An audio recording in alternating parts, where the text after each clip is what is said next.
Hello, hi, welcome back. Welcome to week 8. I'm just going to make a short little video, well, hopefully short. I get a little long-winded sometimes.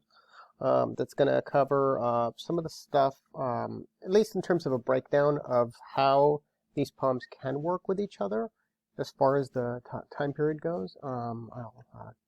Just to keep myself in line here, it's going to get, sometimes I get a little heavy and kind of all over the place, so here's my sunglasses pig that I'm going to have over here to make sure to remind myself not to take myself too seriously on this, even though sometimes it sounds like I'm a super expert on this.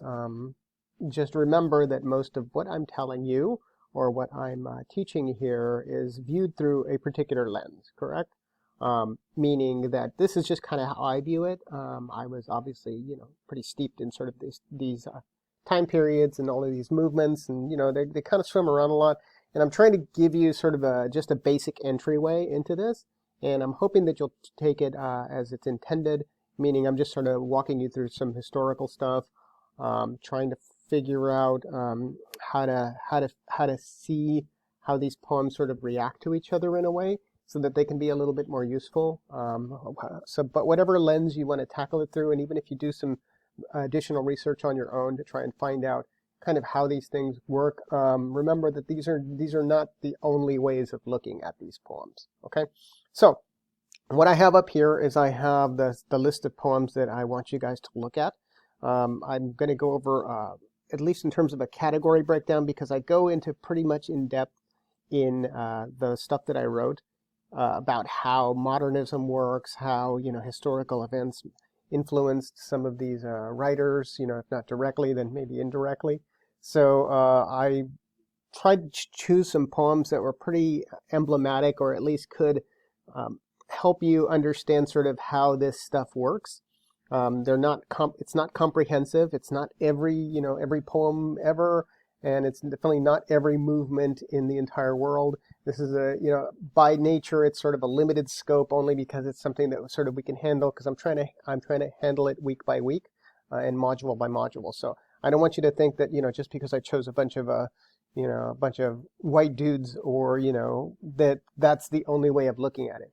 I'm hoping that over the course of this whole semester, you're going to find things that are going to be a lot more comprehensive. So in other words, take the unit for what it is. I know the limitations of looking at this, and you may not even understand all of the academic debates that go on, but just be aware that I am aware of all of those things. But for now, I just want to limit my scope a little bit, just to sort of get an eyeball on these particular movements, because they were pretty influential to stuff that went on in the 20th century. Okay, so John Keats' Ode to a Grecian Urn. You can look at it through either the formalist lens or even modernist lens, because this one is really early in the process of, if you wanted to look at it in a formalist sense, there are maybe some hints. But generally, it's sort of looked at. Well, let me go back. You can look at it through the modernist lens, and maybe that you can't help doing that, because you might want to look at the times that it was written in.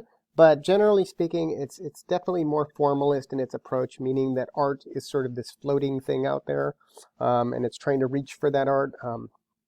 Formalism does try to sort of use the form itself to capture that sort of ethereal presence. It's sort of like the idea of, in mathematics, if I could sort of take a leap here, the idea of the triangle, the perfect triangle, is never going to exist in actual nature. So it's sort of that Platonic ideal of, a triangle that you can imagine in your head mathematically, versus the triangles that you see, which aren't ever going to be exactly perfect. Art, in sort of a formalist sense, does try to use the form of the language itself to capture that place. It's sort of using the language itself as sort of its own purpose, if that makes any sense. So that's kind of the best way I can describe that, is that it's reaching for sort of a Platonic ideal, but you only pay attention to what the language itself is doing on the page. Maybe you have some, and the assumption here, of course, with people that were doing things in a more formalist sense, at least criticism, is that everybody sort of had a common education, meaning everybody studied the classics, right? Everybody studied Greek culture. Everybody studied Latin. Everybody knew all of the root words. Maybe you had a lot of ideas about the biographies even of some of these writers and how steeped they were in these traditions. And so there was sort of this very elite understanding that that an educated person could approach it in a common way. And so that's one of the reasons why formalism as a criticism tended to work for its time, is because everybody that was able to interpret these poems all had sort of the same knowledge going in, right? Not the same exactly, but generally speaking, they knew what they were shooting for, okay?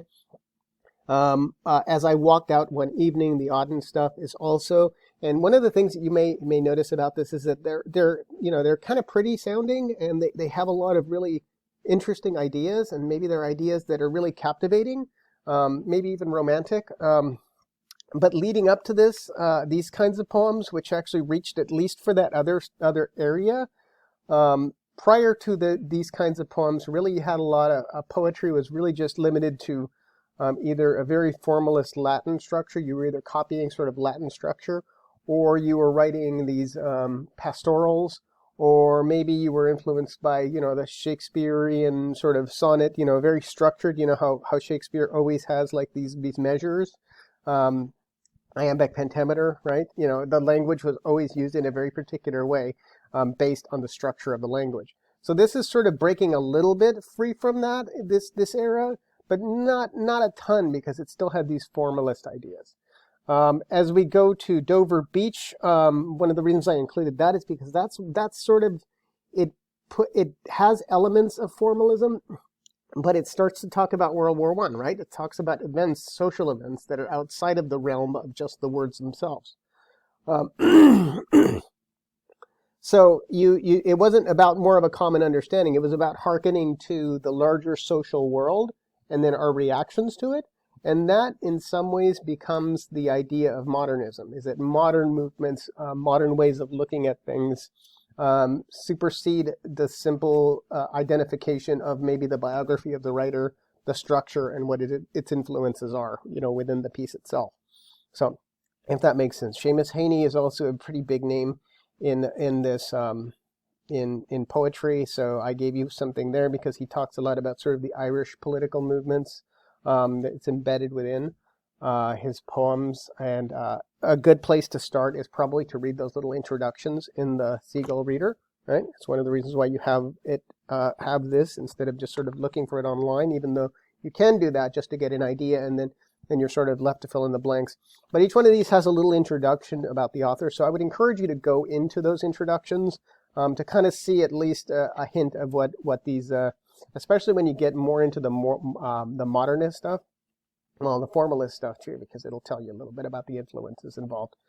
And then Sylvia Plath Metaphors is also, modern in the sense that she's writing about it's Sylvia Plath and maybe even Emily Dickinson are slightly more confessional poets, even though they're talking about sort of their own experiences in the world.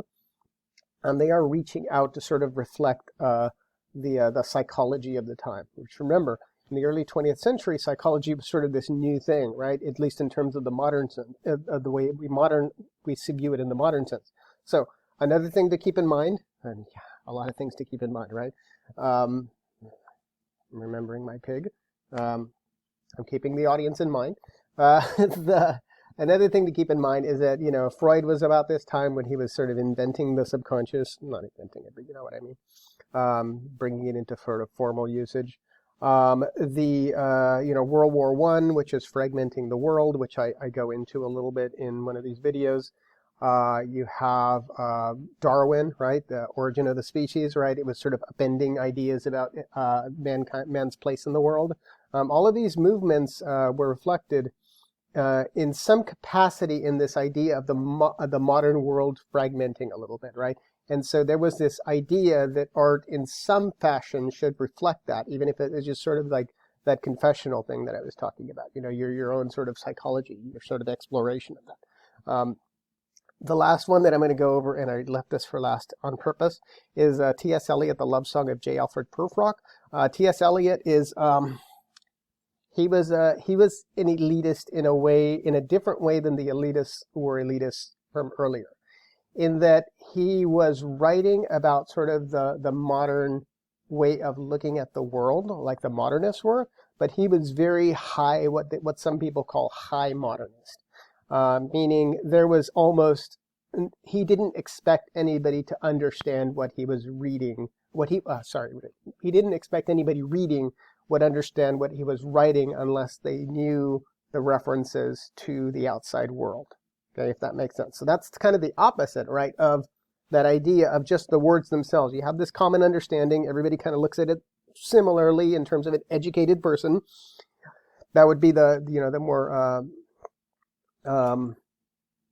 formalist approach, right? And then you sort of parsed it out, right? Parsed the meaning. What is the meaning of this, right? And then maybe you had some debate about sort of who influenced who, and what this line meant versus that line. But this is high modernism, right? Meaning he didn't expect anybody to just sort of go into it and read it and then understand it sort of on its face, right? He wanted you to reach around and look up everything, right? Or if you didn't look it up, then hey, you're not understanding it like I'm understanding it, and there is a way of understanding this, without filling in the blanks for you. And I'm never going to really explain how these connections happen. They're just references that were going on in the world, and sort of the all these fragments get put in without necessarily as much attention to just how it's responding to itself, but how each one of these fragments is responding to everything else, if that makes sense. So T.S. Eliot, not to say that it can't be read on its own. I think it's actually, it's very captivating, at least in my opinion. It's a captivating use of language. And even if you don't understand all of the references, although there's plenty of annotated T.S. Eliot out there, you can read it for sort of the mysterious elements, because he does have a way with language. And he's kind of a poet that way. But it's very, very structured in a way that leads you to, even if you don't understand all of the references, it leads you to sort of this mysterious place, like, okay, I don't really understand that, but I kind of know what it means, right? It's sort of that place, that tantalizing place where you're like, wow, that's really weird and creepy and doesn't fit together in a way that is emotionally involving. But then you look it up and it's like, it's supposed to go even deeper. It's supposed to take that emotion, and the more understanding you have of it, the idea is that the poem is constructed so that the more understanding you have of it, the more you're like, right? You need that sort of understanding to get to that next level, right? Very different than a lot of, confessional poems, or even postmodern poems, right? Which sort of, which I don't get into as much here, but postmodernism is sort of the times we live in now, or postmodernism, post-structuralism, whatever you want to call it, where everything is in doubt, right? It's not, you're no longer even reaching for meaning, sort of, things are I mean, this is a really ham-handed way of putting it, but then I'm being sort of ham-handed, if you understand that term, meaning I'm just sort of fumbling around trying to give you sort of a thumbnail version of what all of these things mean without trying to get too far into the weeds. The postmodern idea is that meaning really can't ever be reached, but we can sort of still strive. That idea, that sort of Sisyphusian effort, is sort of the idea in postmodernism. But I don't go as much into that. For now, I just want you to sort of kind of think about the formalist and the modernist, and sort of how these things are sort of reacting to each other during this era. Okay, I hope that helped you out. Keep things entertaining as much as I can, and I will see you soon. Thank you.